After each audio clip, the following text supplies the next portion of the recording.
Ayun. So, hello everyone. Good evening. If you could hear me clearly, kindly please give me a thumbs up. Thumbs up reaction naman po dyan. Ayun. Thank you so much. Yun. All right. So, before we begin tonight's session, let's put ourselves in the presence of the Lord. Let us bow our heads and feel the presence of the Lord in the name of the Father and of the Son, and the Holy Spirit. Heavenly Father, we thank you for gathering us today for this mindset training. We ask for your blessing upon our speaker, organizers, and every participant present. May this session open our minds, guide our hearts, and help us grow the wisdom and strength. Lord, we also uplift in prayer those who are sick. Please grant them healing and comfort. We pray for safety and protection, especially for our brothers and sisters living in flood prone areas. Keep them secure under your loving care. We entrust this session to you in Jesus' name. Amen. So, hello everyone. Good evening, and welcome to our mindset training. So, again, I am Sam, and I'm one of the admins of TBSA. So, good evening, everyone, and we're very glad to have you here with us today. This session is all about growth, positivity, and strengthening the way we see ourselves and the world around us. Thank you for making time to join us, and I hope you learn a lot today. No, but before we begin, let's have a few quick reminders. So please keep your microphones on mute during the session to avoid background noise. And may we request everyone, if you can, please turn on your cameras so that we can see you also. Use the chat box for your questions or insights during the talk. If you get disconnected, you can always rejoin using the same link. So let us all stay respectful, engaged, and enjoy the training session later. Now, moving forward, let me introduce our speaker. Okay, so it is my honor to introduce our speaker. She's a licensed professional teacher, a holistic development mentor for virtual assistants. She has 3 years of experience in guidance and counseling with a passion for helping people shift their perspectives and achieve their fullest potential. So, everyone, help me welcome Miss Kimberly Portugal. Miss Kim, good evening. Good evening, everyone. Thank you, Miss Sam, for the introduction. And hello again, everyone. So, again, I am Kimberly Portugal, but you can call me Kim, and I am your holistic development mentor. But before we dive into our topic for the day, may I know, kumusta po kayo dyan? Kumusta po ba ang lahat? Maulan po ba dyan? Ulan. Okay, so maulan kasi meron atang bagyo na paparating po dito sa atin. So, since this is my first time meeting you all, I would like to know kung mga taga saan ba kayo. That's why kindly send a green heart if you're from Luzon, yellow heart naman if you're from Visayas, and blue heart if you're from Mindanao. And also, if you're outside the Philippines, kindly send a red heart para mas lalong malaman ko kung mga taga saan ba talaga kayo.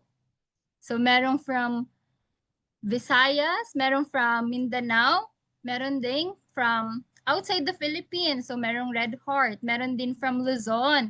So, scattered talaga tayo. So, napaka-ganda kasi kahit saang lugar ka man, marireach mo pa din dito sa TBSA yung mga gantong talk. So, sabi nga nila maulan talaga. So, buti na lang dito sa amin medyo humupa na hindi na siya maulan. So, I'm from Bicol. So, I'm also from Luzon. So, merong mga taga Luzon din dito. So, that's good to know. So, now, let's move on with our topic for today. So, let me kindly share my screen first.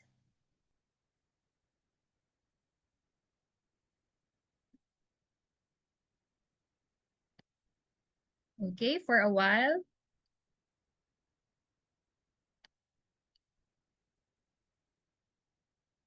So kindly send a heart reaction if you can see visibly my slides. Okay, thank you. Okay, so our topic for today is kalma lang, pro tips sa pag-handle ng stress at deadline. So again, I am Kimberly Portugal, your holistic development mentor. So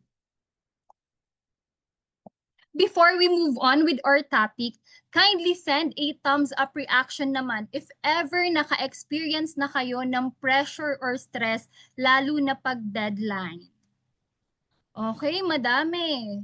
So thank you for your responses. So madami nga talagang nakaka-experience ng pressure or stress, lalo na talaga kapag malapit na ang deadline. So I know as bookkeepers and freelancers, hindi talaga maiiwasan ang pressure and stress, lalo na kapag multiple clients are waiting, the deadlines are piling up, multitasking galore ang ate mo, 'di ba? So overthinking, lalo na pagdating na naman sa procrastination. Alam ko, normal na ma-experience natin ang pressure and stress. Kaya tama ka nga po dyan, Miss Jocelyn.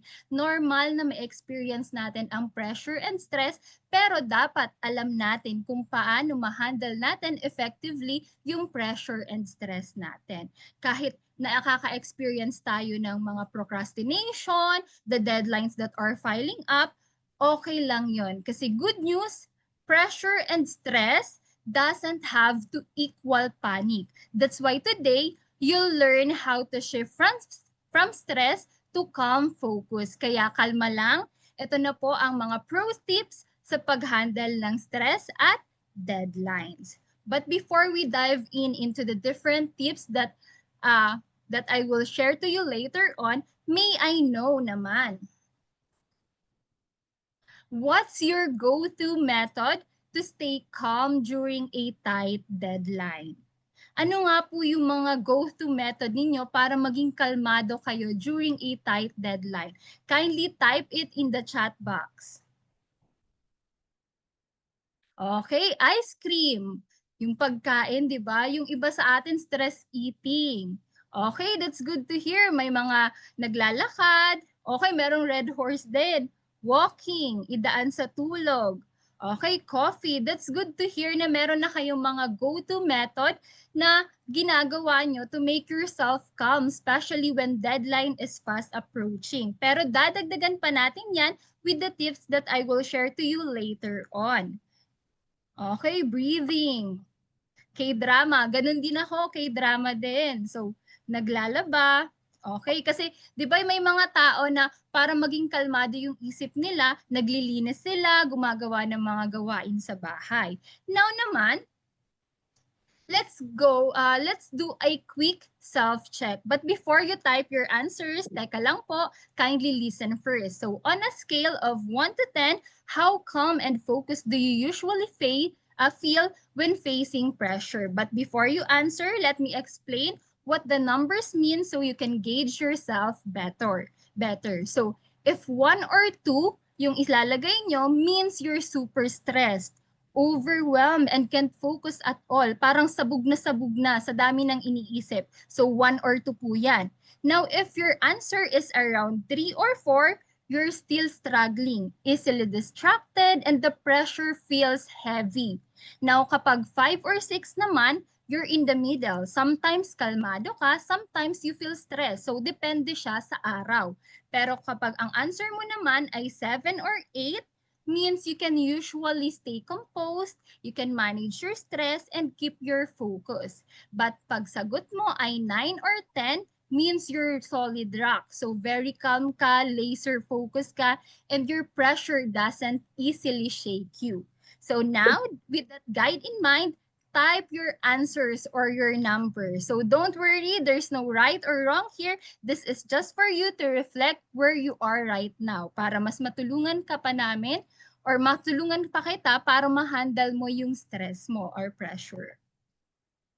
Okay, merong 3, merong 5, merong 7 or 8, merong 6. So very diverse kasi 'di ba, iba-iba tayong nararamdaman and iba-iba yung mga way natin on how to handle stress. So thank you for your responses. Merong 7, merong 5. So interesting to see your answers. Now let's dig deeper. Bakit nga ba ang bigat ng pakiramdam kapag may deadlines? So kayo ba kapag merong deadlines, Mabigat din ba yung pakiramdam nyo? If yes, kindly send a thumbs up reaction.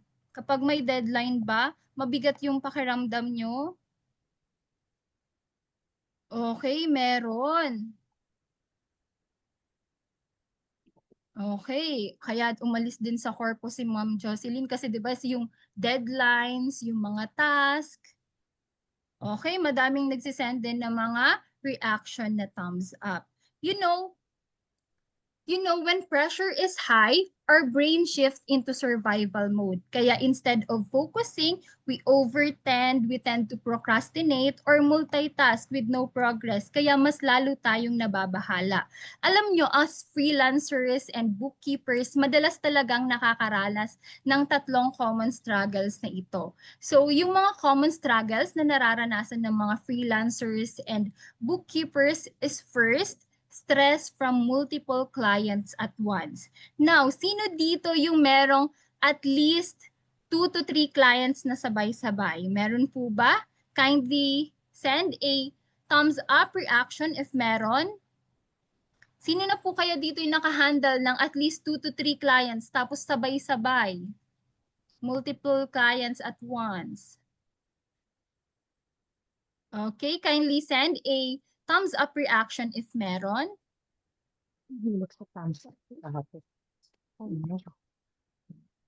Meron po ba? Okay, meron. Okay, so 'di ba kapag sobrang dami ng mga clients na hina-handle, napakahirap kasi sabay-sabay silang merong gustong pagawa sa iyo. Merong mga clients na gusto gumawa ka ng gantong report, yung isa gustong gantong update, tapos may isa ka pang client na biglang urgent. So ganyan yung mga nai-experience ng mga kakilala ko ring VA kasi sabay-sabay yung mga task, kaya sabay-sabay din yung mga pressure na nararamdaman nila from their multiple clients. Although, blessing 'di ba kapag madami kang clients, pero dapat marunong kang mag-handle ng mga multiple clients para hindi ka ma-pressure during deadlines. Kasi kapag na-pressure ka kasi sabay-sabay yung mga binibigay na task ng mga multiple clients, ang ending para kang juggling act sa circus. Hawak mo yung lahat ng bola pero natatakot kang baka may mahulog. Kaya may instances na di-drain din yung isang tao. At dahil overloaded na nga, minsan ang nagiging instinct ay nadi-delay na yung trabaho. Now next, alam ko marami yung guilty dito kahit anong role man yan, kahit anong job man yan. Procrastination. So be honest, sino dito ang minsan sinabi na mamaya ko na yan gagawin, mas productive ako kapag deadline na. May I Okay, kindly send your responses in the chat box. Okay, meron. Madami, 'di ba? Guilty. Guilty tayong lahat diyan kasi halos madami ang nakaka-experience ng procrastination because this is really common kahit anong job or role meron ka pa. Pero ang totoo, kapag malapit na ang deadline, kabado ka na, puyat, at madalas hindi na best output yung lumalabas or nagagawa mo. At para sa mga bookkeeper, I know, 'di ba, napakadelikado nito kasi maliit na error yung magawa mo, malaki yung magiging epekto nito. Kaya kapag nag-procrastinate tayo, guess what happens next? Yung trabaho na dapat simple lang, since hindi natin siya ginawa, biglang nagsabay-sabay, kaya napupunta tayo sa next struggle natin, which is, yung ikatlo natin is multitasking overload. So send a blue heart naman kung sino dito ang madalas may more than 7 tabs open sa laptop nila. Send a blue heart. Sino yung madaming open na tabs sa kanilang laptop? Okay, kasi sabay-sabay, 'di ba? Akala mo magagawa mo lahat kapag inopen mo lahat ng tabs. Okay, meron mga responses. Okay, when I see that it's too difficult for me, I tend to procrastinate. Yun nga, 'di ba? Akala natin pag nag-procrastinate tayo, magagawa natin yung trabaho natin. Kasi ang akala natin kapag isinambahala natin, okay lang 'yan, magagawa ko naman 'yan kapag deadline na. Pero, 'di ba? ang nagiging common cause na niyan or result is multitasking overload na. Yun, mas masaya kasi pag nape-pressure, 'di ba? Minsan, 'di ba, ang pressure good thing siya kasi may mga tao na nasa-stimulate yung brain cells nila, yung napapabilis yung ginagawa nila kapag nape-pressure. Pero there are also instances na hindi good ang pressure. Kaya nakikita nyo, di ba, sa mga responses, hindi kayo nag-iisa. Busy nga tayo, pero hindi productive. Kaya parang ikot lang ng ikot yung mga ginagawa natin, pero wala tayong natatapos. That is multitasking overload. So that's why, as I have said a while ago, when pressure is high, our brain automatically shifts into survival mode. Yung parang instinct natin to protect ourselves. So yun yung tinatawag nating fight or flight freeze response. I know you are familiar with this. Kaya instead of calmly focusing, our brain gets flooded with stress hormones like yung cortisol. And as a result, our mind starts to overthink every detail. You keep on worrying about what could go wrong, and some of us ends up procrastinating. Kasi our brains tries to avoid the stressful task, kagaya nung nabasa ko kanina sa chat natin. Kaya nag-end up tayong procrastinate kasi ina-avoid natin yung stressful task. Pero sino yung gagawa ng task na yon? Ikaw lang din naman. So, others may attempt to multitask din. I know, di ba? Good traits din natin to. Kaya natin nilalagay sa mga CVs natin ang multitasking, good in multitasking. But sometimes, multitasking can lead you to no progress at all. Because in reality, you're just jumping from one thing to another without real progress at all. That's why, the more pressure we feel, the more anxious we become. Kasi our brain is busy surviving, not focusing. So in short, deadlines feels heavy not because of the time itself, but because of the panic and the disorganization we attach to them. And this shows up in a very familiar ways for freelancers and bookkeepers like you, di ba po? You keep on juggling multiple clients at once, procrastinating until deadlines that are too close, or drowning in multitasking with too many tabs and tasks that are open. Pero, good news, these struggles are normal. Kagaya nga po ng mga nabanggit nyo kanina, normal lang yan and can be managed at all. That's why, kalma lang because later on, I will give you tips on how to handle your stress and pressure. So the shift begins when we choose calm action over panic. And I want us to practice that right now. But before that, you should first identify muna, di ba, yung mga own struggles nyo using this activity called race of pressure. So this is a pressure mapping.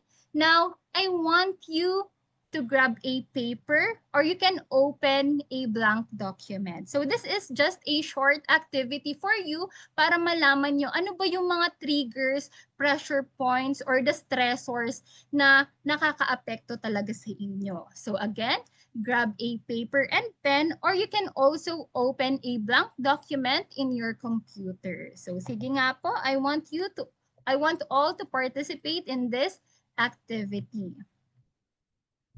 Okay, meron na po bang paper ang lahat or naka-open na ng document? If yes, kindly send a heart reaction.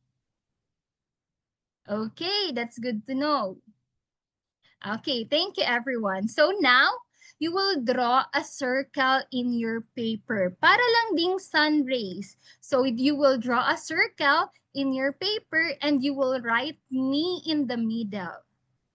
Okay, so from there, you will draw lines outward like sun rays. Parang magdodrawing lang po kayo ng sun and then ilalagay nyo yung me sa loob. Iisipin nyo kayo yung nasa loob. Ikaw yan. Now, you will write your biggest stress triggers or pressure points sa mga sun rays na yan. It can be situation, it can be people, it can be the deadlines itself, the different distraction that you are experiencing.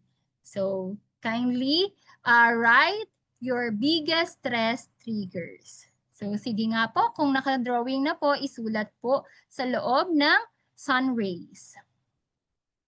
Ano ba yung mga stressor po ninyo?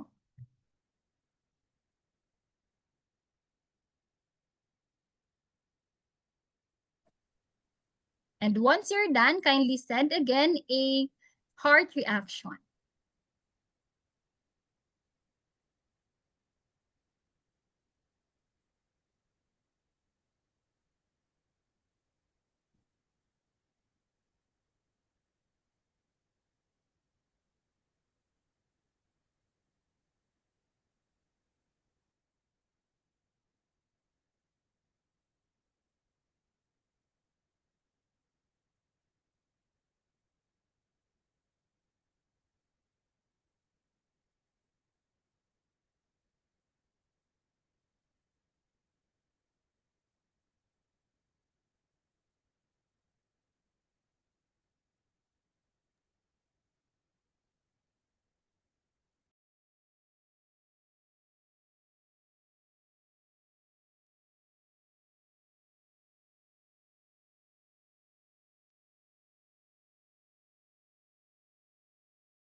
Okay, I'll give you 3 minutes to finish what you're doing right now. So magdodraw po kayo ng sun rays and then ilalagay nyo yung biggest stress triggers po ninyo doon. And if you're done, you can send your heart reaction.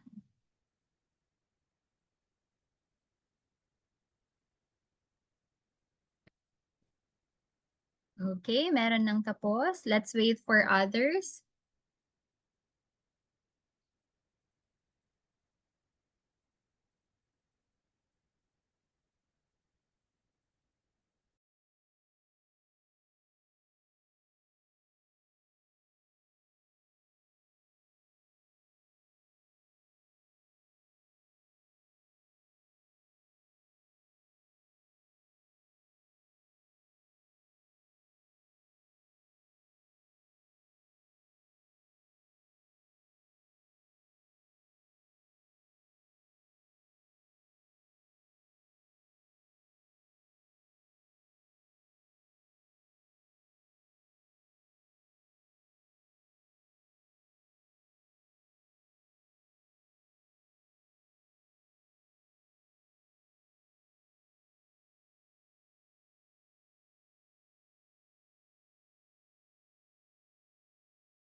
Okay, since madami na din ang tapos, I'll just give another minute para hintayin natin yung iba pa.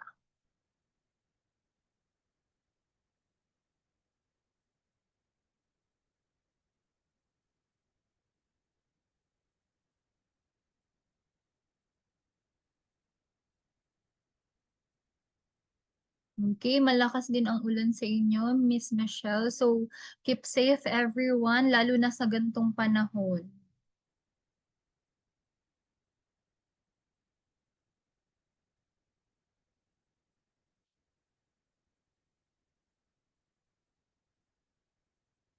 Okay, so now, if you're done writing your pressure triggers, now color code them. So, if ever meron kayong colors po dyan, or pwede naman sulatan nyo na lang kung wala talagang color na available ngayon. So, yung mga na-identify ninyong stress triggers, you will now again identify if high pressure po ba yan, medium or low pressure. Para lang ding bagyo ngayon, di ba? So, ngayon, color code them. Kung ano yung mismong stress triggers na na-identify mo dyan, ilalagay mo or kukulayan mo kung yun ba ay high pressure, then color it with red.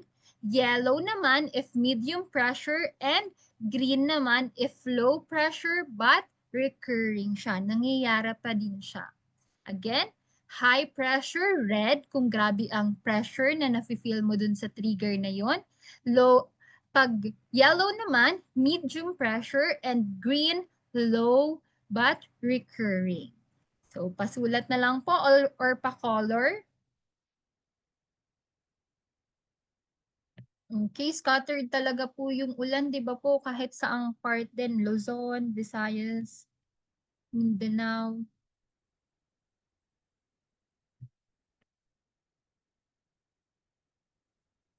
Okay, so if you're done identifying kung ano ba yung mga color code ng mga pressure triggers nyo, kindly send again a heart reaction.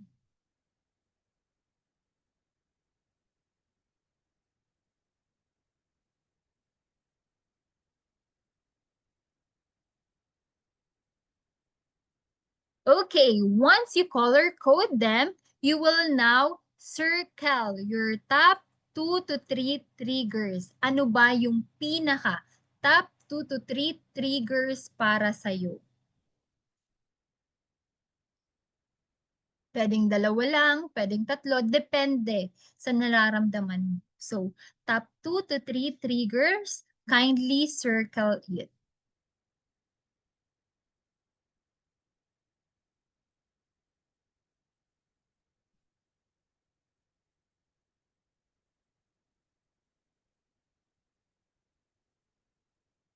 Okay, so if you're done encircling your top 2 to 3 triggers, ngayon naman i-internalize mo. Which of these triggers can you control, influence, or accept? So, pa-identify at least one or two and type it in the chat box. Ano nga po ba yung top 2 to 3 triggers mo or dalawa lang na triggers mo na kaya mong makontrol, ma-influence, or ma-accept? Kindly type it in the chat box.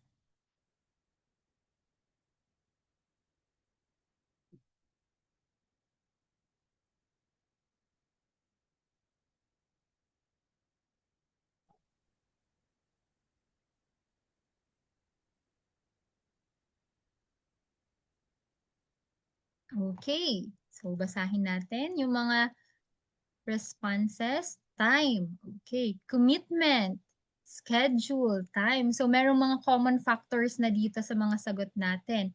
People, limited time, multiple task. Okay? So how about the others? Kindly send your responses in the chat box. Red is time management. Okay, parang ang nakikita kong common factor natin dito or ninyo dito is time management, yung pinaka pressure triggers talaga.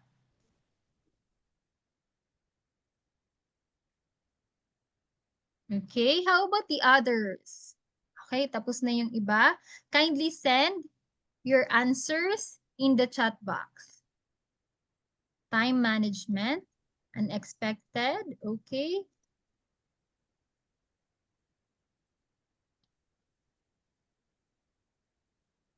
Corporate job, time management.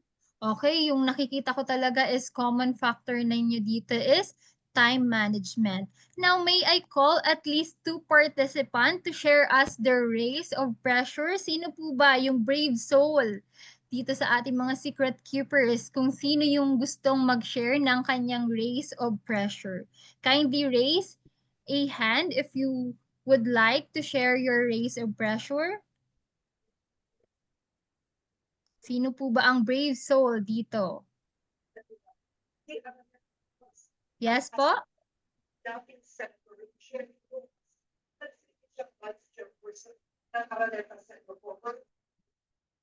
Sino po yung gustong mag-share ng kanyang race of pressure or magtatawag na lang ako dito sa chat box?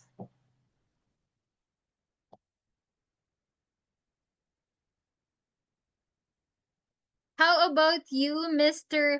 Jerry Delfino? Can you share your race of pressure po? Just a short sharing kung ano yung mga nilagay mo po na pressure triggers, yung mga stressors, and ano ba yung pinaka top 2 to 3 triggers mo? Yes, Mr. Jerry?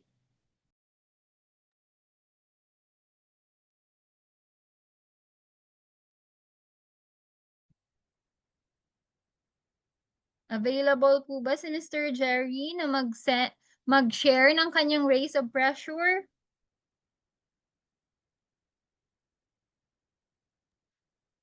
Well, yes po. Yes po. So, go on, Mr. Jerry.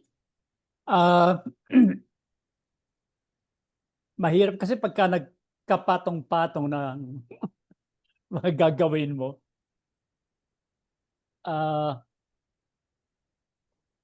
Well, sometimes you'll try to choose the most important things to attend to. Yun lang. Thank you, Mr. Jerry. So that's correct. And later on, matatakal natin yung mga nabanggit mo po, Mr. Jerry. Thank you for sharing, Mr. Jerry. How Welcome. about you? Thank you po. So how about you, Miss Maria Regina? Can you share your pressure triggers? Maria Regina Barres.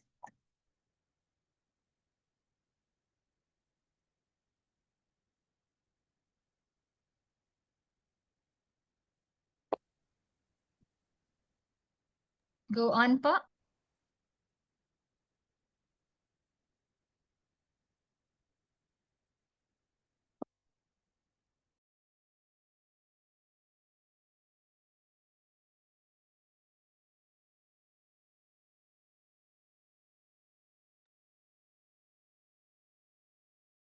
Yes, Miss Maria Regina, can you share your pressure triggers dun sa na-identify mo dito sa race of pressure?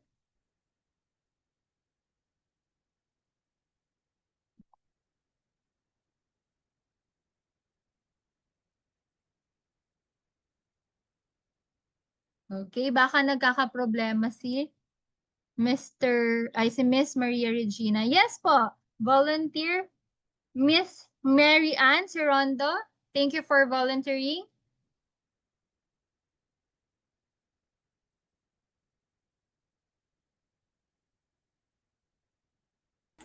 Yes, Miss Mary Ann, go on. Yes po, good evening. Ano nga uli yung ano? Sorry, na-distract ako. Meron lang ano.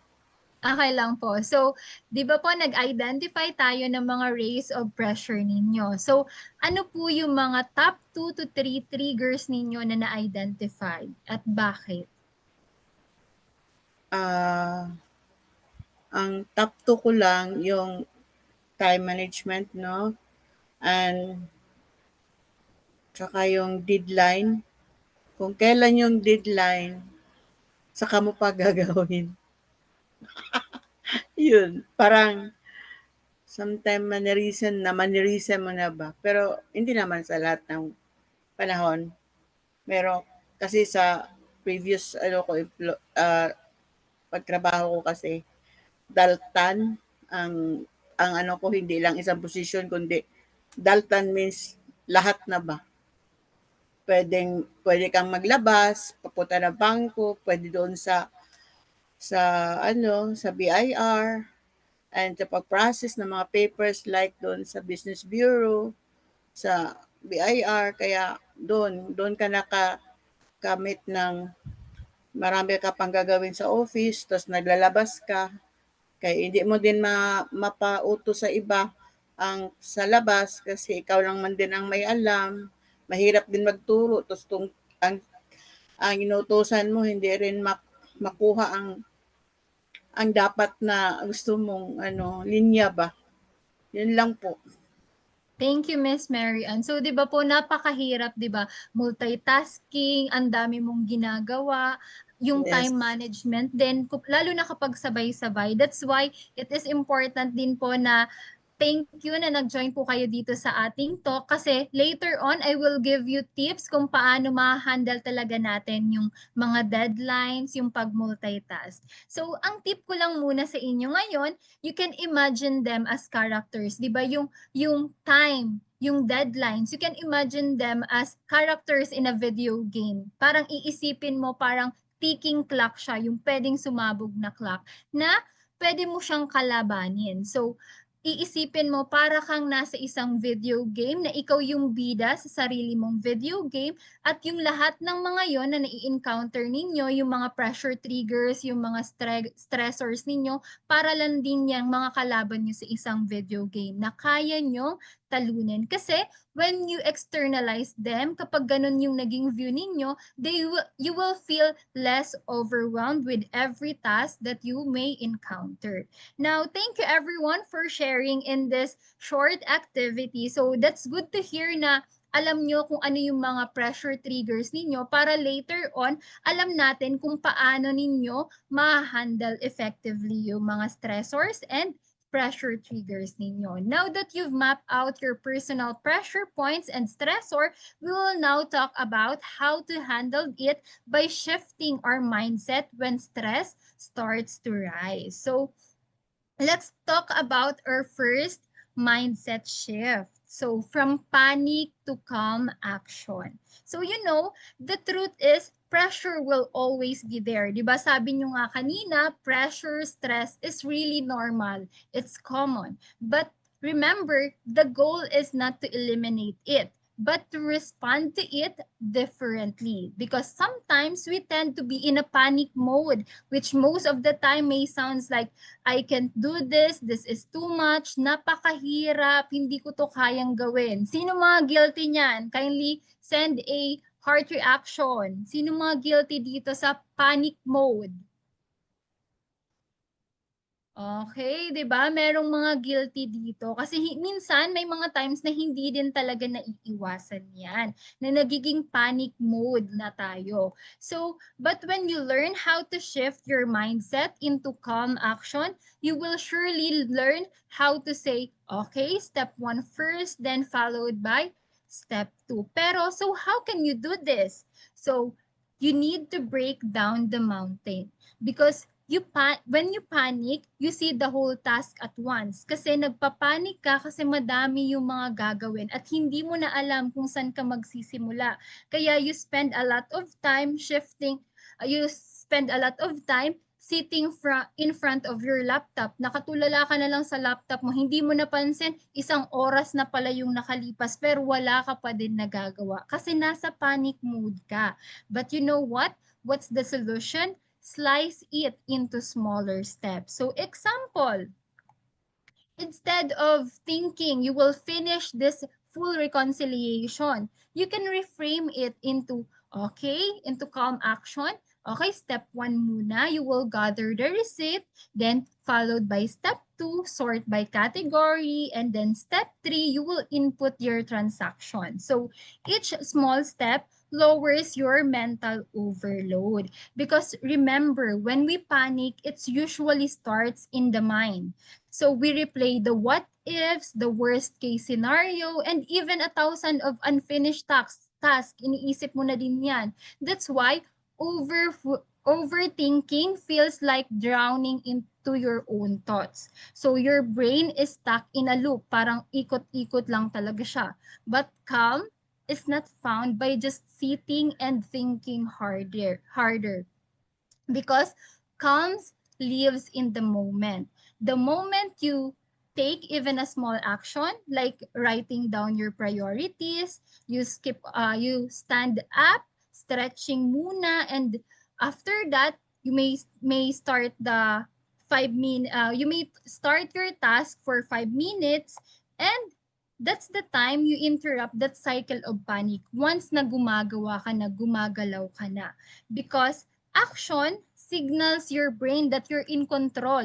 And also, 'di ba, nabanggit ko sa inyo kanina yung stress hormones natin na cortisol, kapag gumagalaw tayo, it lowers your stress hormones and it can restores your clarity and shift you from, oh, I'm stuck, so I cannot progress, to a calm action, which is I'm progressing. So even the tiniest step like opening your QuickBooks or writing 1 line creates a momentum. Diyan pa lang, meron na kayong magiging entry level because every small wins, it can tells your brain na, kaya ko pala. So over time, your helplessness can shift into confidence. So nakakasunod po ba ang lahat? Hindi na tayo dapat maging panic mode. Dapat we need to have a calm action mindset. Paiisa-isahin natin, hindi na dapat tayo magsa-struggle doon sa hindi na alam kung saan magsisimula. You can take it one step at a time. Kagaya nga po ng ng pag-turn natin ng helplessness into confidence.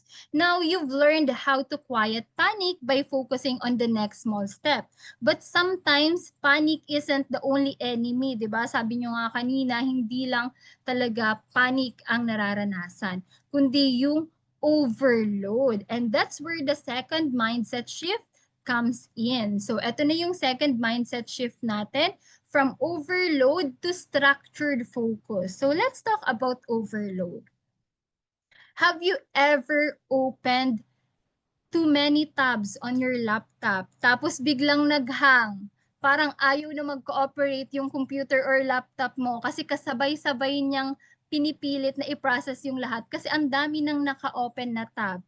If yes, kindly send a red heart in the chat box. Sino sa inyo dito yung nakaranas na niyan? Sabay-sabay na yung mga ginagawa, tapos bigla pang naghang yung computer, hindi nakikisama.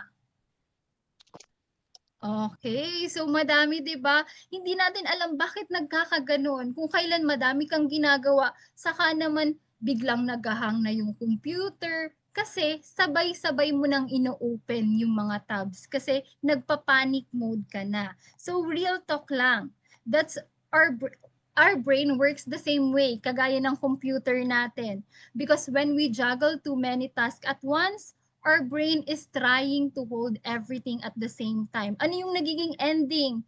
Cognitive overload. Para lang din yan yung computer natin na nag-overload, na naghang na kasi sobrang dami mong iniisip pero wala ka talagang natatapos. Now, who here has ever sat in front of your desk for 1 full hour pero instead of progress, ang nangyari lang ay bukas ng email, nag-check ng Facebook, tapos gawa ng konting task, tapos bigla, okay, kape na muna, deserve ko munang magkampe. Sino dito yung guilty dyan? Kindly send a blue heart in the chat box. Sino yung guilty na isang oras ka na nakatulala sa sa computer mo? Pero instead of progress, yung nangyari, nakabukas lang yung email, tapos yung Facebook, tapos biglang magkakape. Okay, madami, di ba? Guilty. Okay, tapos nagnap pa, di ba? Yan yung mga nararanasan, di ba? Oh, very relatable. Kasi, di ba, nakikita nyo, you are not alone because that's overload at work. But here's the twist. Your brain actually loves structure. And if you don't give it structure, it panics. So if you give it structure, it calms down. Kapag may structure ang mga gagawin natin, binibigyan mo ng structure yung brain mo, nagiging kalmado yan. So paano natin gagawin yon? Using these two simple steps or tools.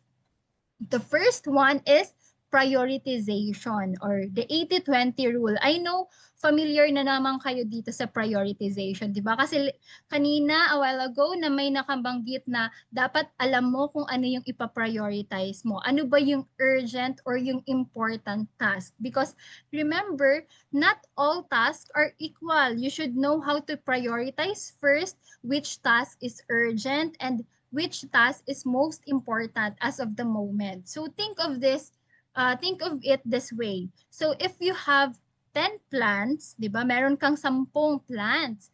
Merong 2 halaman lang dyan na kapag diniligan mo, they'll give you fruits or flowers. But the rest, magsistay lang silang green. So ganun ang prioritization. Same with task.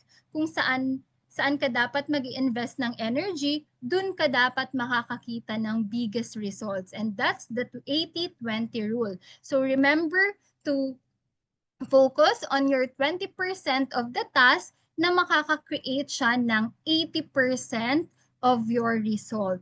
Kung halimbawa yung reconciliation, yun na muna yung gawin mo because later on, yan yung magiging biggest impact na makaka-create sa'yo ng biggest result or the 80% of your result. So yan yung prioritization. Dapat marunong kang mag-prioritize kung ano yung dapat mong unang gagawin. Ano ba yung most important and urgent. That's why it is important din na gumamit kayo ng mga tools like Trello kasi 'di ba, ma-identify niyo din doon kung ano yung pinaka-urgent na ilalagay mo, ano yung dapat mong unahin. And next tool is the time blocking. So this is when you assign fixed hours for specific tasks. For example, mag-a-assign ka halimbawa ng 9 to 11 a.m.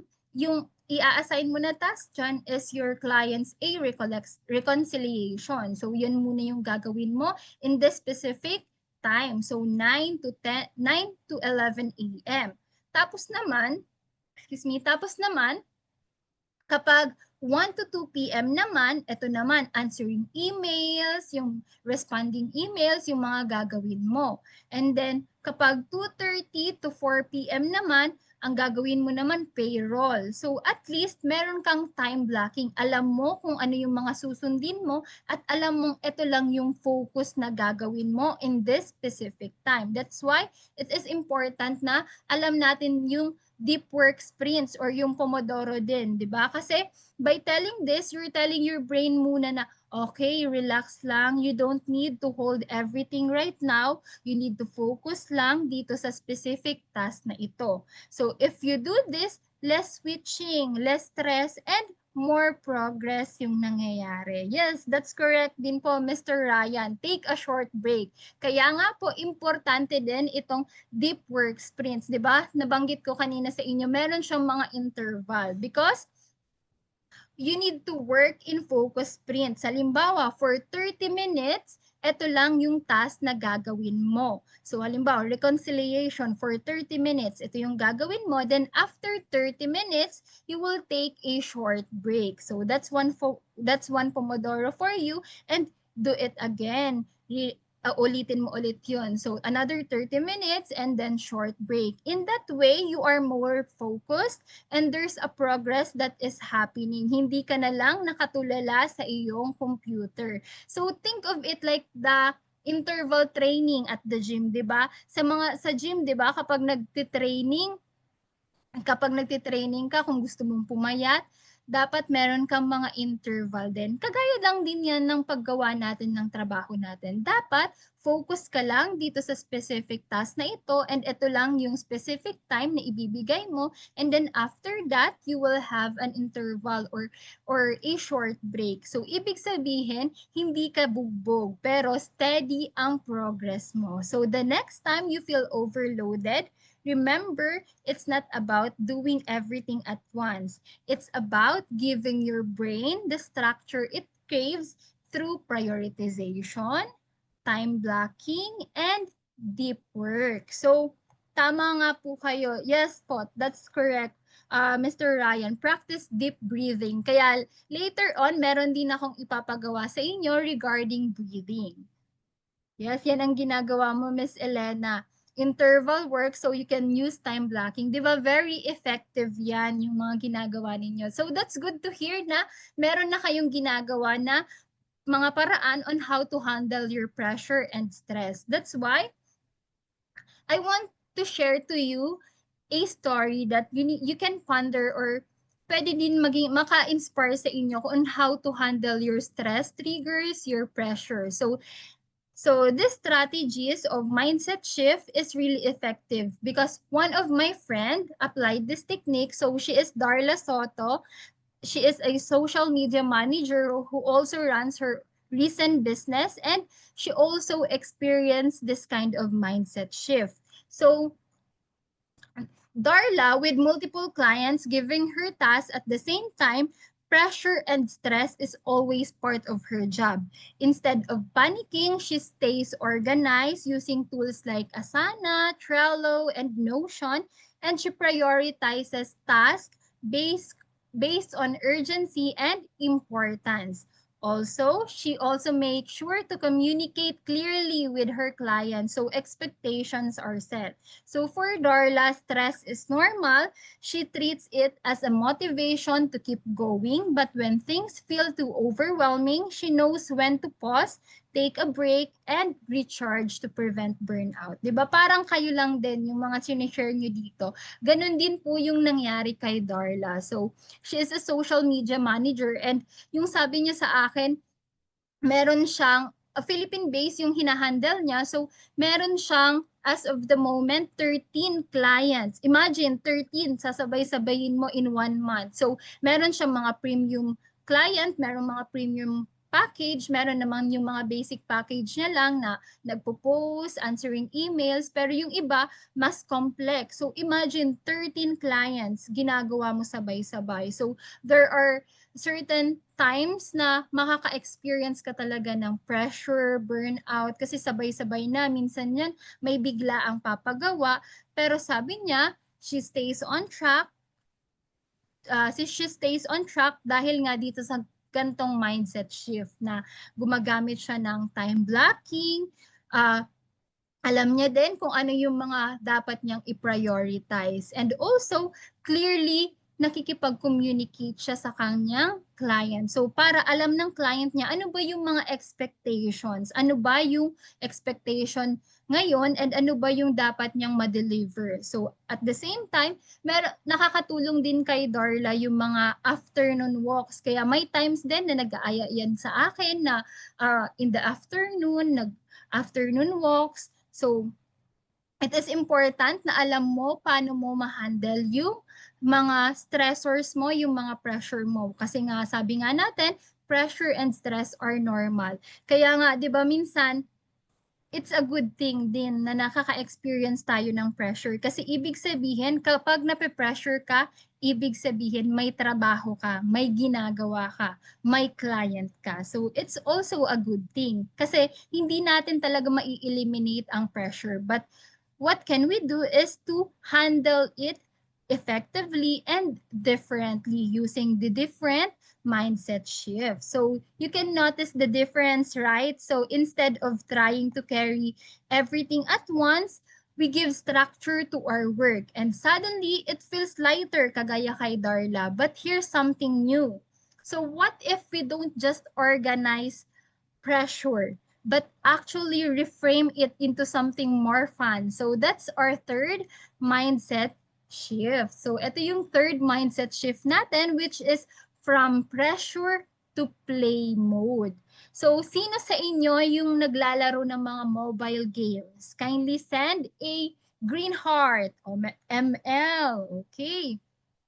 Sino sa inyo? Or naka-experience na maglaro ng mga video games, Game Boy, PSP, or yung mga online games natin ngayon? 'Di ba? Usong-uso ML.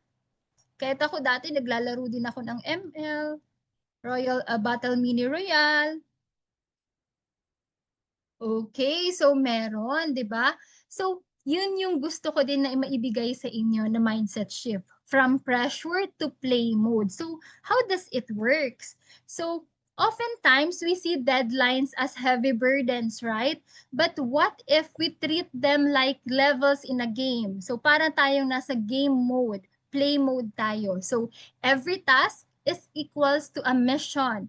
Yung mga task na ibinibigay sa iyo ay meron kang mission na dapat tapusin para lang din nasa game. So every finished step is equals to a win. Kapag natapos mo yung task, ibig sabihin nasa level up, nasa next level ka naman. So every mistake, okay lang yan because that is for your feedback. That is for your feedback and not failure. Kasi parang game lang din yan, 'di ba? Merong retry button. Kagaya lang din yan ng life natin, 'di ba? Pwede tayong mag-retry pa din. Kahit tayo maka-experience ng mistake, it's okay. You can take it as constructive criticism or feedback for you para mas maayos mo pa ang iyong magiging next mission. Ibig sabihin, instead of saying na, nakaka-stress, baka magkamali ako, it becomes a challenge accepted. So level up na tayo para lang tayong nasa isang game na tayo yung bida sa larong ito na marami mang challenges tayong may encounter but still we move forward and clear all the barriers despite of the stress and pressure of failing. So in the end, we move to the next level because we won the round. So that is something I want you to always keep in mind. Instead of saying, oh, baka ang daming gagawin, hindi ko yata to kakayanin, ang hirap. Be in a play mode. So sabihin natin nasa play mode ka. So day 1, payroll mission. So day 2, reports mission. So if you complete all of those mission, you unlock the client happy badge. So that's why I want you to apply this kind of mindset ngayon na mismo. So think of one stressful task you have this week. So rename it as a mission title. So yan nga po, pakitype in sa ating chat box. Isipin nyo nasa isa kayong video game.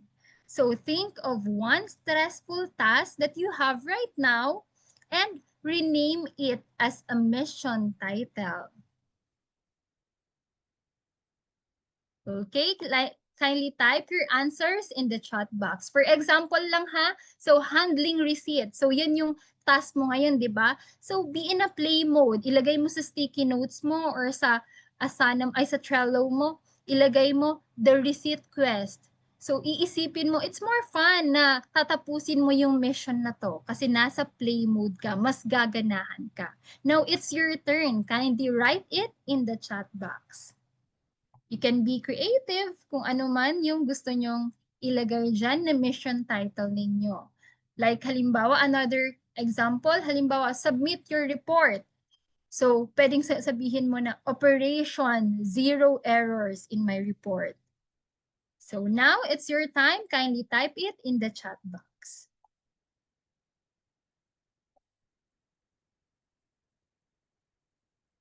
Okay, thoroughly understanding QuickBooks. So, okay. Meron ng mission title agad si Sir Bernie. How about the others? Ano kaya yung mga mission title ninyo? Parang excited akong malaman yan.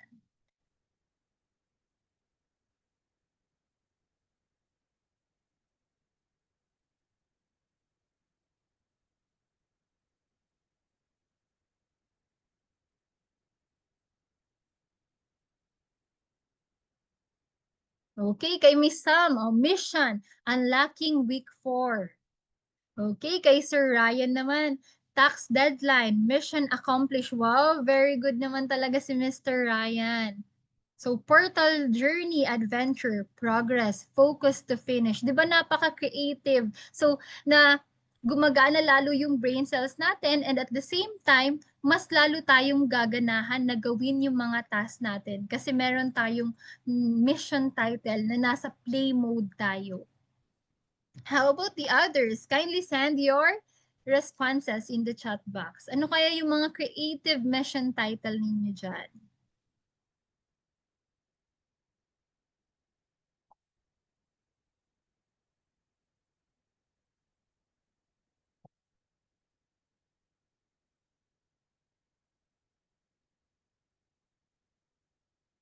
Okay, you're doing backyard gardening, sir. Okay. How about the others? Ano yung mga mission title ninyo? Isipin nyo para kayong nasa isang video game. Ano yung mga mission ninyo na dapat ma-accomplish? Okay. Okay. Mission title, Bountiful Harvest, since Mr. Jerry is doing his backyard gardening. Okay. Kay Miss Ruella naman, mission, client getting weak. Okay, napakaganda din yan. Okay, thumbs up to 0 reconciliation. Discovery call, I can do it. Diba? Very motivating. Instead na discovery call lang, meron tayong mga motivational words din na nilalagay. Okay, diba? See how lighter that feels. By shifting pressure into play, we turn our stress into energy. And with this 3 mindset shift, I know you're now ready to put them into practice. So additional kay Miss Michelle, mission, unlocking 0 skill test. O, di ba ang ganda? So, handling reconciliation, balance is completed. Kay Miss Cheryl din, client quest, client acquisition, work in progress, 'di ba?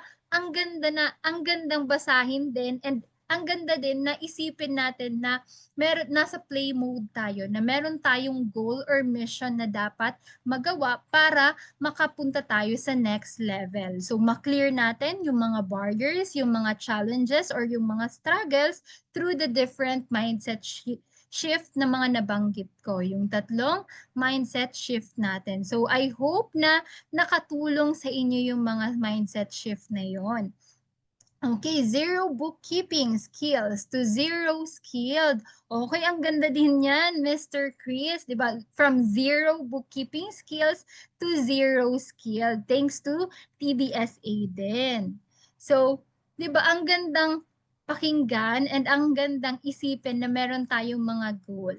That's why, meron akong ipapagawa pa sa inyo. So, this is a mini focus plan. So, ito na yung gagawin ninyo and you will enter the breakout room. So, and after you enter the breakout rooms, you can write and share it to your team, yung kung sino yung kasama nyo dun sa breakout room, yung mini focus plan nyo na. So, you can be concise with your answers. So, the first thing is, alamin na muna natin, ano ba yung situation?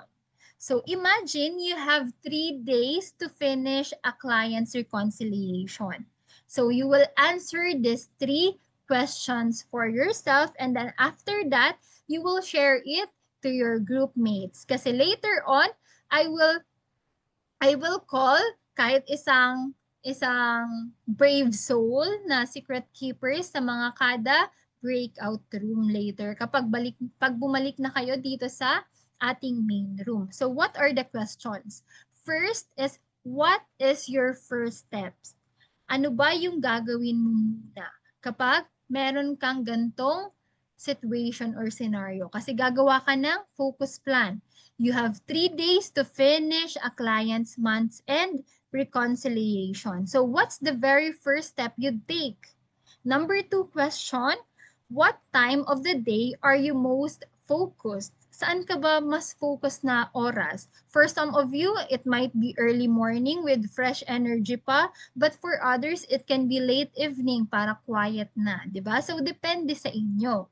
So number 3, what distractions will you remove or minimize? It can be the notification ba, yung messenger ba, anong mga distractions, yung mga gusto mong ma-remove or minimize. So, tatlo lang po yan na questions and you will answer it in the breakout room and you can share it to your team or in your to your group mates para later on, meron na lang kayong kahit isa na mag-share sa ating main room. Each breakout rooms po, meron pong mag-share na isa. So, mini focus plan. Again, what's your very first step you'd take? What time of the day are you most focused? And number 3, what can you remove or minimize, just like notification or distraction? So, with the help of Miss Sam, you can enter the breakout room. Yes po.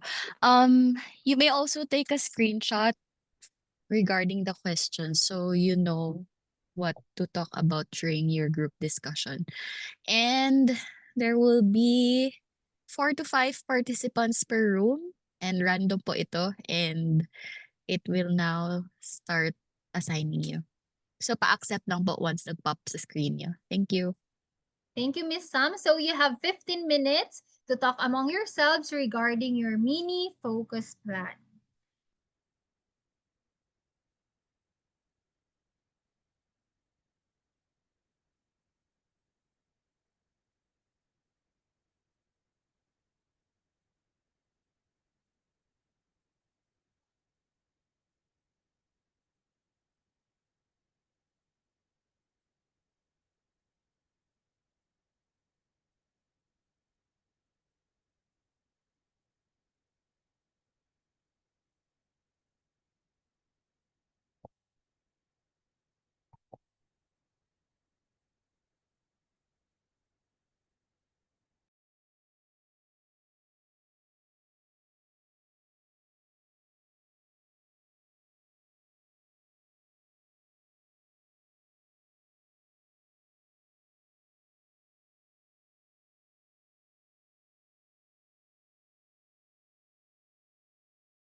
Reminder to please accept that you would be moved sa breakout rooms po.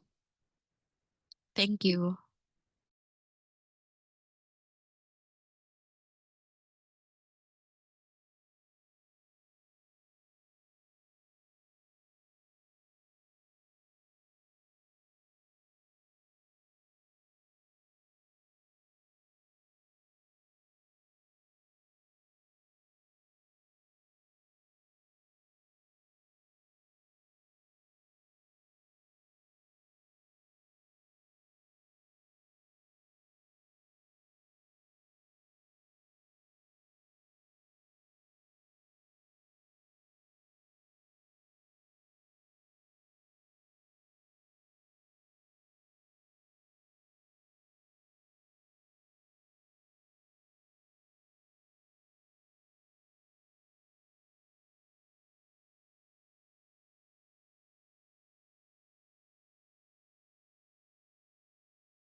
Sir Jerry, hindi po kayo naka-join ng room?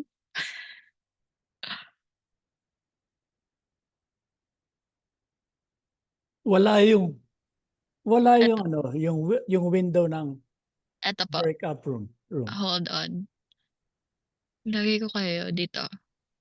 Accept nyo lang po.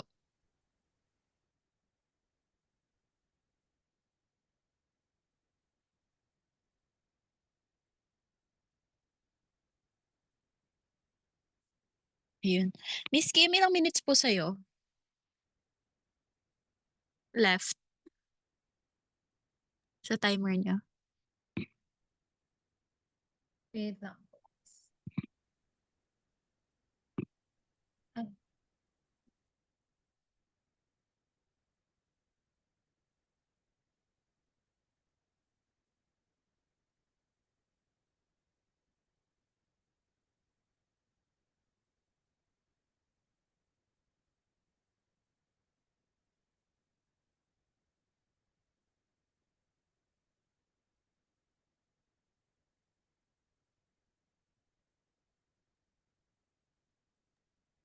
10 Kasi minutes sa more po.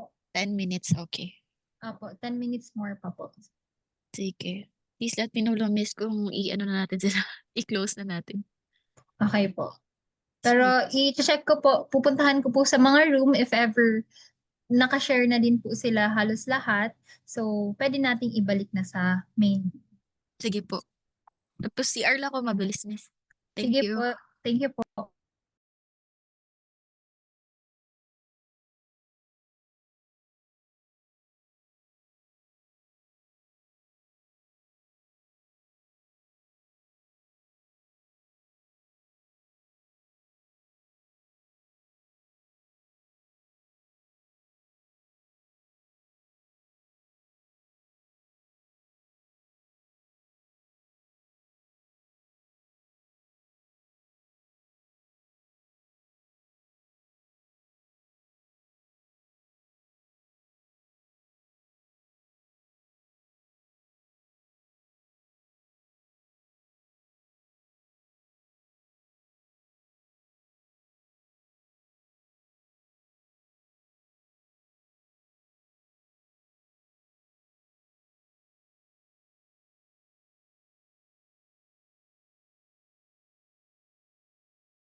Miss, please let me know lang po ha if i-close na natin.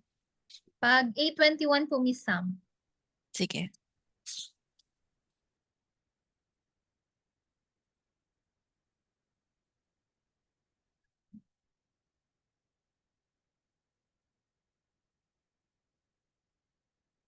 Ilang groups?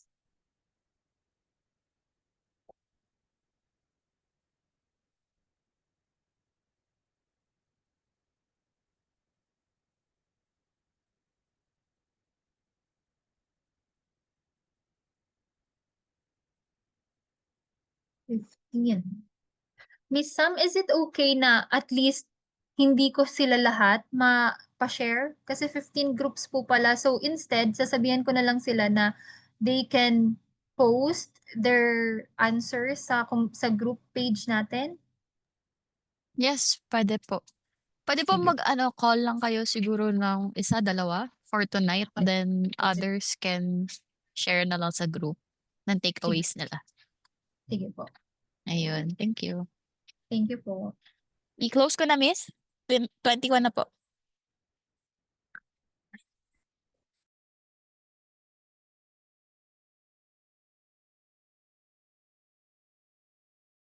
Okay na po, Miss Sam. It's already 8:21. So pwede na po ata silang bumalik sa main room. Sige po.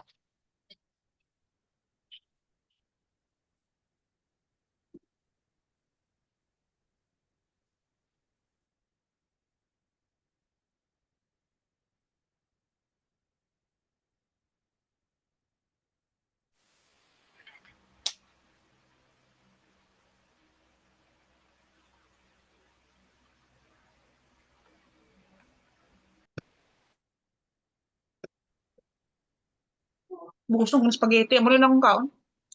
Eh, parang di naman ko naman niya apon.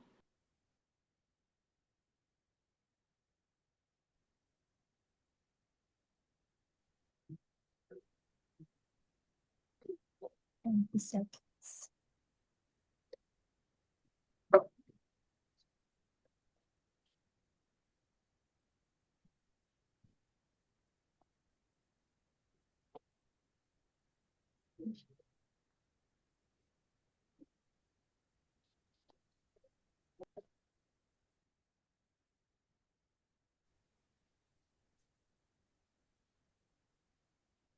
Okay, so lahat na po ba nandito sa ating main room? And back. Okay, so welcome back everyone. Okay, so welcome back everyone. So how's the experience? Did you all come up with a mini focus plan?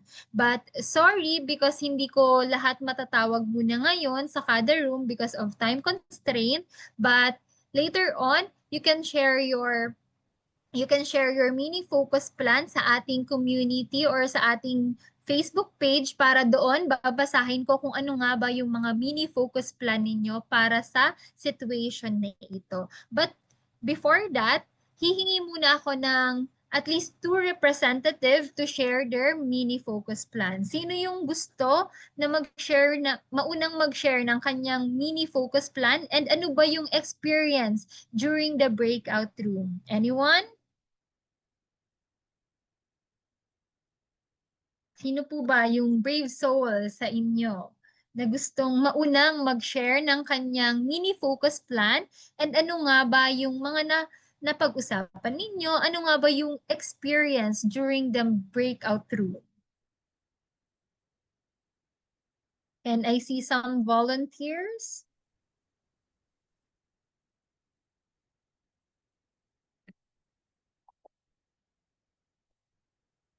Yes, okay. So merong nabanggit ditong pangalan. Yes, where's Miss Priscilla?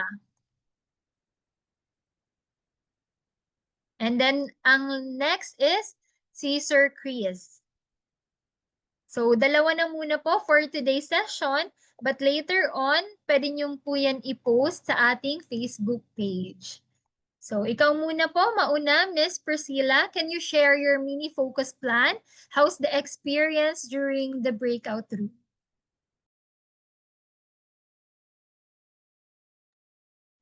Hello po, good evening po. Rinig po ba?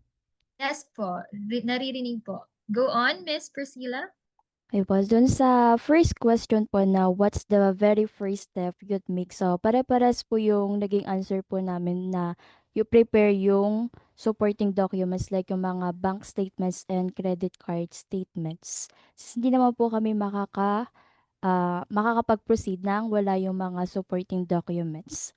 For the second question po na what time of the day are you most focused? So, hati po yung answer po namin. Meron po nag-answer na morning kasi po pag afternoon po daw ay drain na po. So, hindi na po makakapag-focus sa work. And meron din po mga nag-answer sa amin na afternoon until evening yung mas focus po sa amin. And then for the third question po, what can you remove or minimize? So all of us answered po na yung phone po yung pwede po naming maalis kasi po ayun po yung nakaka-distract po talaga. And shinare ko po sa kanila yung strategy ko na Pomodoro effect na Pomodoro strategy na 25 minutes focus, then 5 minutes kung may nag-notification sa phone. Kaya lang po ay sa kanila parang hindi po nila ma-apply since mga may family po. So, mabilis po silang ma-distract halimbawa po sa mga anak po. So, hindi pa rin po nila ma-accomplish kapag Pomodoro. So, parang iaalis lang po muna pero hindi pa po naka-off yung notification. And ah, regarding po doon sa experience sa breakout room, so maganda po na nagkausap-usap po kami, na-share po namin yung mga experience po namin. So, yun lang po. Okay, thank you, Miss Priscilla, for sharing and for being a representative sa inyong group. So it's good to hear na nag-come up kayo sa mini focus plan. Although meron kayong mga kanya-kanyang strategies din ba, pero meron din naman kayong mga common factor kung ano ba yung mga first step na gagawin ninyo. Meron din mga same na ano yung pinaka-oras na pwede sila at pwedeng ganahan sila na gawin yung mga task na ito, and also the different distractions na pwedeng ma-remove din. So thank you, Miss Priscilla, and it's good to know na na-enjoy or maganda din yung naging experience ninyo during the breakout room. So last brave soul is Mr. Chris. So I saw you raising your hand. Can you share your mini focus plan then, and at the same time, how's the experience? Yeah, thank you very much. Kasama ko po si V, siya, Lucia, Elmer, saka si Hilda. And dalawa ata sa kanila dun na nasa labas ng bansa. So, ang una is sa first question, yung about yung what's the very first step I would take is kukunin ko muna yung mga supporting documents gaya ng sinabi ni Priscilla ng mga bank statements, resibo, mga PayPal ba yan o Stripe. Then pagkatapos ko ma-check ang mga bank feeds sa QuickBooks or sa Xero, then makumpleto na tama ang data, then doon ako mag-reconciliation. So, yung first two steps na yun, then bago yung pangatlo. Then sa second question is, so what time of day am I most focused? Na papansin ko po pwedeng madaling araw saka 10:00 ng umaga. So, marami nagsabi na sa amin sa breakout room participants na mostly umaga, and then ayun po. Then pangatlong question is what can I remove or minimize? Most of us sabi is yun, no, yung social media engagement, yung sinasabing doom scrolling. So para maiwasan yun, edi set blue screen time. For me, gagawin kong sinabi ko sa sarili ko, gawin kong yung doom scrolling na yun, gawin ko 1 hour in a week. Basta in 1 week, 1 hour lang. Parang ganun. Yun po. And thank you very much. Okay, thank you Sir Chris for that, 'di ba? That's good to hear na meron ka ding strategy na ina-apply sa sarili mo on how to remove distractions. And at the same time, it's good to hear din po na meron na kayong mga steps na pwede mong gawin kung paano mo susolusyonan or magagawa yung task na binigay na ito or this kind of situation, 'di ba? Nakita natin sa mga shinare ni Miss Priscilla and ni Mr. Chris na even the small step can lead to great difference or great actions. 'Di ba po? 'Di ba once na alam mo kung ano yung first step na gagawin mo, susunod na lang or to be followed na lang yung mga magiging steps din po. So at the same time, dapat alam mo din kung saang oras or anong specific oras ka pinaka-focus. So dapat kilala mo din yung sarili mo, alam mo din kung ano yung nag-work sa'yo. Kasi 'di ba merong mga, yung sabi nga ninyo kanina, na yung iba mas ginaganahang gumawa ng task during the morning, pero meron ding ibang mga tao na mas ginaganahan or mas active ang kanilang isip or utak na gumawa ng mga task during the night. So, 'di ba, iba-iba tayo, pero ang importante diyan, merong common factor and alam natin kung paano natin i-handle yung mga different struggles, different pressure triggers or stressors na mai-encounter natin. So thank you everyone for sharing your experiences, sharing your answer. Because instead of feeling lost, di ba, in a 3-day deadline, you notice just what happened. You now have a simple entry point, the right timing, and the distraction-free space. So that's how vague deadlines become a doable plan din for all. So, di ba kanina, nabanggit ninyo na yung breathing exercise ay nakakatulong din para sa inyo, para ma-relax, para maging kalmado. So, that's good kasi magkakaroon nga tayo ng breathing exercise. So, we'll use, okay, for a while. So, we will go a little deeper into calm. So we'll use a short breathing exercise called ocean wave breathing. So, all right, are you all ready to do a quick reset together? If yes, kindly send a blue heart if you are all ready to do a quick reset. Kindly send a blue heart. Okay. Okay, para magkaroon tayo ng kalmadong isip, kindly sit comfortably with your feet on the ground. Now close your eyes. I recommend everyone to close your eyes if you like. Okay, close your eyes.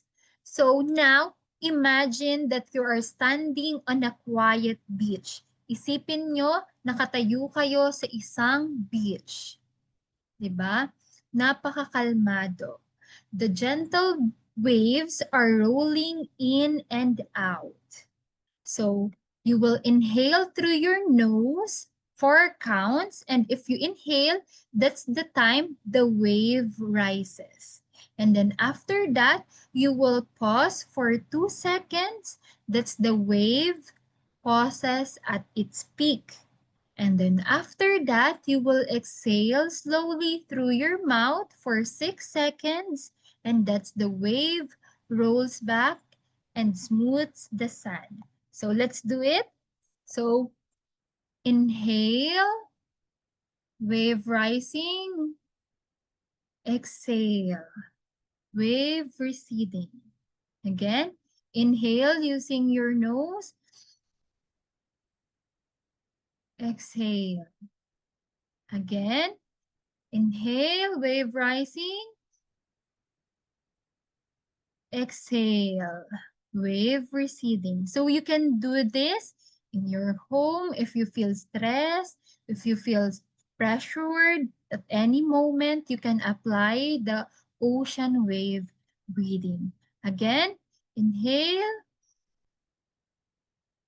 exhale. Now for the twist, imagine writing one of your worries on the sand. Imagine writing your worries or every stress that you are carrying right now. Imagine you are writing it on the sand. It can be deadlines, it can be the different conflicts, it can be the boss or the clients, it can be the pressure, anything that stresses you out, everything that that you are carrying right now. So imagine you are writing it on the sand. Now,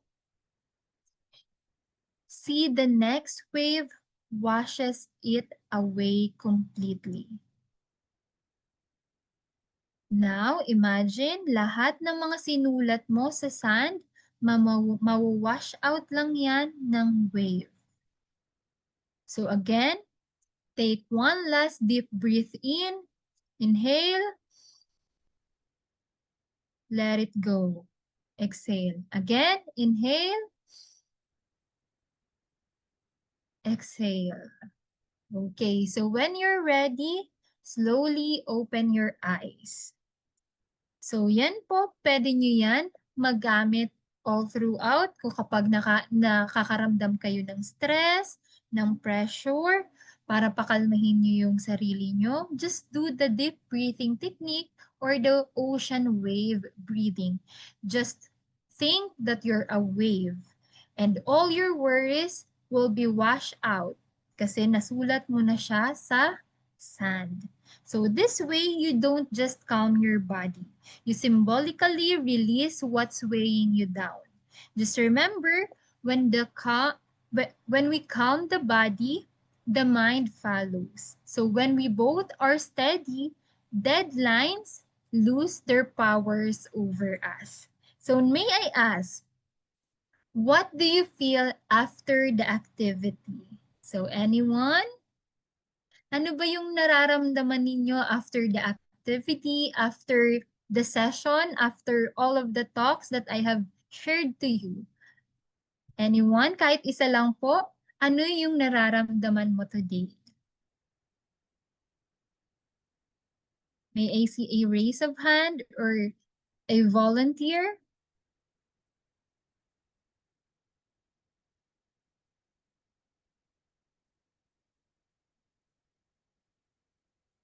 Okay, so according to Angel Julian, na relax. According to Elena, comfortable. According to Bernie, strength to face deadlines. According to Michelle, relieve and relax. So that's good to know na merong impact ang naging talk natin today. So relieve. Okay, that's good to hear. So thank you everyone for sharing, for participating. So notice, diba, how even just a few minutes of calm breathing and release can shift the way we feel. Sabi nyo nga, na-relieve kayo, na-relax kayo, and that's the point.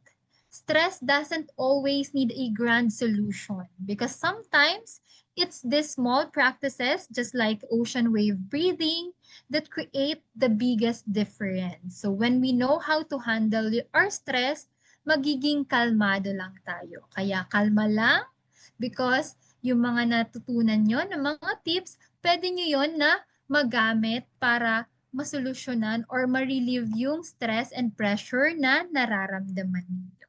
So before we close, let's turn this fresh, calm energy into something practical we can bring into our daily work.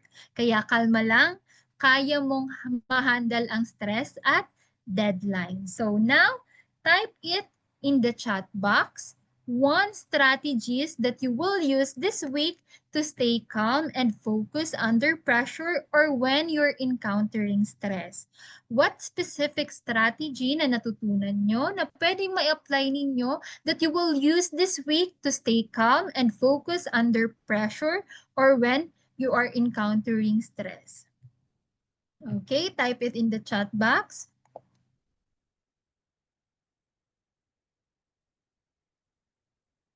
Okay, time blocking. Relax, don't panic. ocean wave breathing strategy, the 80-20 rule, the time blocking strategy, prioritize the most important task, Pomodoro, pray and be calm, time blocking, Pomodoro, we apply and learn, we have calm action mindset, and be playful mindset. Okay, minimize social media. So thank you everyone for sharing, and additional, take a break and breathe according to Miss Mary Ann. So thank you everyone for sharing. So you may also share your reflection and your mini focus plan in our Facebook group, and I would gladly read all of those. So masaya akong mabasa yung mga magiging takeaways ninyo or reflection. That's why let's seal this session with a short affirmation and we'll say it together. So lahat tayo sabihin natin, kalma lang, I really stress, stay calm under pressure, and turn deadlines into focused action. So sabayan niyo po ako lahat, everyone, kahit naka-mute kayo. So lahat sabihin natin in ourselves, kalma lang, I really stress, stay calm under pressure, and turn deadlines into focused action. Okay, thank you everyone. So I hope yan na yung magiging mantra ninyo whenever you are encountering stress, pressure, or even deadlines. Sabihin nyo lang sa sarili nyo, kalma lang self, I really stress, I stay calm under pressure, and turn deadlines into focus action. So remember everyone, pressure will always be part of our work, but panic doesn't have to be. So every time stress rises, remember, kalma lang, small steps, structured focus, and yes, di ba, yung mga sinabi niyo sa chat box, a little play can make deadlines lighter. So thank you everyone for participating, for listening, and may your next deadlines be calmer, lighter, and even more fun. So again, this is Kim, your holistic development mentor. Thank you everyone. So Miss Sam, can we do a photo opportunity po? Yes po, sure. So, inviting everyone to please open your cameras para po makapag-picture tayo with Miss Kim. Thank you, Miss Sam. Ayan. So, we have 2 pages. So, smile lang po kayo dyan. Kasi hindi ko pa alam kung anong page kayo. Ayan, thank you. May humahabol pa.